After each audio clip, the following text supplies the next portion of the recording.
Sorry, just a technical glitch there. We'll edit past this part.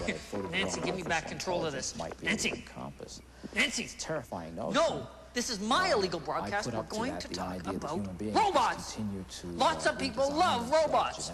Douglas Adams loves robots. Douglas Adams is best known for his hilarious cult classic, The Hitchhiker's Guide to the Galaxy, in which aliens demolish Earth to make way for an interstellar freeway. And one of his wildest characters was Marvin, the paranoid android. Douglas Adams is on second nature, so I'll just disconnect myself. Our new book, Last Chance to See. On the cover, a Komodo dragon, some little midget people here. But what's this book all about, really? Tell us about it for those at home who might not have read it yet.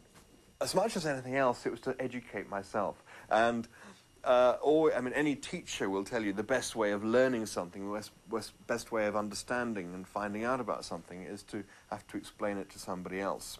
So this is essentially what the book is about. Marvelous, I'm sure. Douglas, let's go back. July 9th, 1986.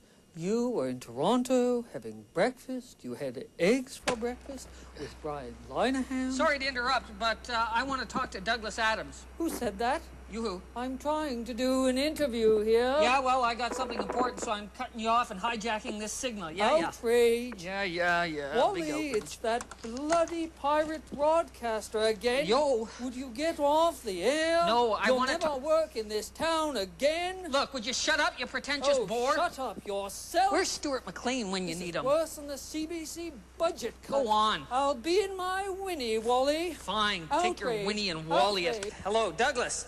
It's Commander Rick, calling from space.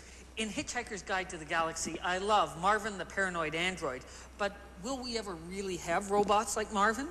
The moment we start trying to teach language to a box of reconstituted sand, we begin to discover it's much more complicated than we ever thought it was, because we've never had to ask ourselves quite how complicated it is, because anybody we've ever tried to teach it to has kind of been 90% of the way there already, or 99% of the way there.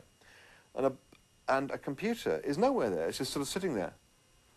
No idea what you're talking about. And we find the more and more we try and explain to a computer what language is, and the reason we want to do that is because, contrary to what we've always been led to believe, that with the coming of computers, we have to become computer literate. What is actually the case is that computers have to become more and more human literate.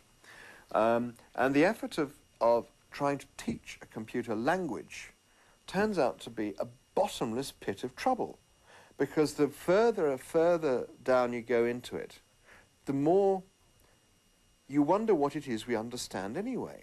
How do we derive this information from that piece of communication? The relationship between the information and the form of the communication becomes more and more nebulous and hard to grasp. So I think the value of artificial intelligence is, in a sense, not whether we arrive there or not, but that it's a fascinating journey.